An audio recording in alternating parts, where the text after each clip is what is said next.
Hey, how's it going everyone? I hope that you're all having an amazing day. This video I'm gonna give you guys my honest feelings about Lost Ark. I personally have not followed any information about this game, and honestly, I had not even heard of it until just a few days ago. So, when I jumped into the game, I literally had no clue what to expect, which hopefully helps this review be as unbiased as it can be. But this game is launching free to play tomorrow, and I am sure that you guys have heard of it by now. I ended up buying into the game early to check it out and give my fresh look opinion on Lost Ark. If this video helps you out at all, then help me out by hitting that like button, but let's go ahead and cut this plug and get right into it. So I'm not quite sure how I'm going to structure this video. It probably won't have any structure at all. This is going to be just a very basic review, as I haven't gotten to the end game content yet. So I haven't technically experienced the entirety of the game, but what I have experienced, I have enjoyed. Kind of. There are a plethora of classes to choose from, which was actually very nice, but the combat is actually the first problem that I want to address, and it's not because the combat system itself is bad. Rather, I think the problem is with the mobs that spawn in the open world. These seem to be plopped every and anywhere, and they serve very little purpose. Other than a quest or two to kill a few of a mob, there really is no reason, as of where I am in the game, to farm any of these mobs, or to even kill one of any of these mobs. One game that I think does mobs really well is RuneScape. In RuneScape, every mob drops different things, even different down to the type of bones the mob will drop. And all of the drops from the mobs serve a useful purpose in some way, shape, or form. In my opinion, when mobs serve no purpose, they provide no impactful reason to be killing them.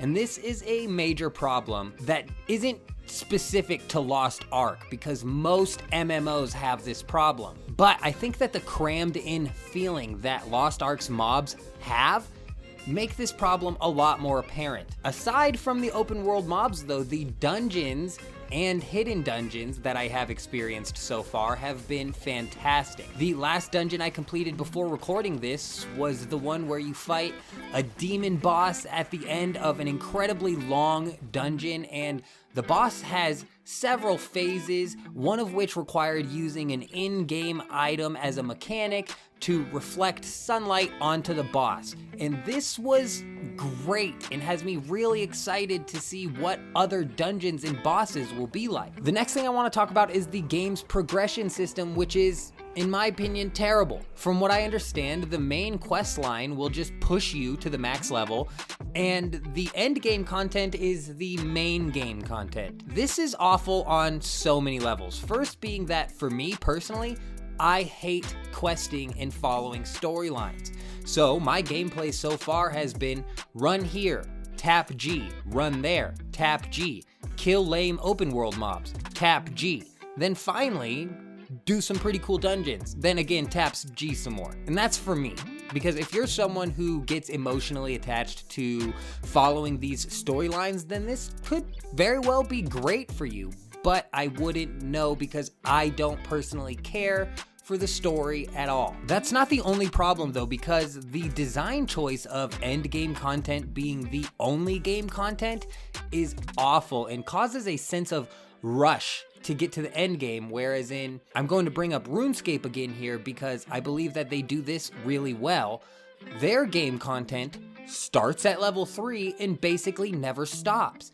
At each progression phase of playing RuneScape, there are new things that open up, which provide different activities to do or better ways to train specific skills. And Lost Ark just seems to follow an extremely linear main storyline, which is just going to boost you to the end game. And this is redundant and boring. But I don't want to make it seem like I haven't enjoyed my time playing Lost Ark, because I actually have. And because this game is free, there really is no reason that you shouldn't try it out. Also, I haven't unlocked the entirety of this game yet, so I'm hoping there are some more hidden gems similar to the dungeons, like professions, for example. They're not something that I've technically unlocked yet, but they're something that I'm very curious to see how Lost Ark goes about handling them. And technically, I could have looked up dozens of videos to see just how Lost Ark does these things, or I could have put several more hours into playing. I did want to get a review out before it launches free to play, but I could have done all that to make this more of a complete review. But for me, I much prefer going into new games, especially MMOs, with as little knowledge as possible, so that I can enjoy the game for what it is and enjoy the pieces of the game that I enjoy. Which is why this is actually where I'm going to end this review, because I don't want to over inundate you with information about the game that I don't think is integral to whether or not you should try this game out. So, do I think that you should try out Lost Ark? If you are an MMO fan, then obviously I do, because it is free and you never know how much you might enjoy it. Let me know down in the comments what you guys think about Lost Ark if you've played it already, but that is all of the information that I have for this video. I hope you guys all have an amazing day. I'm out.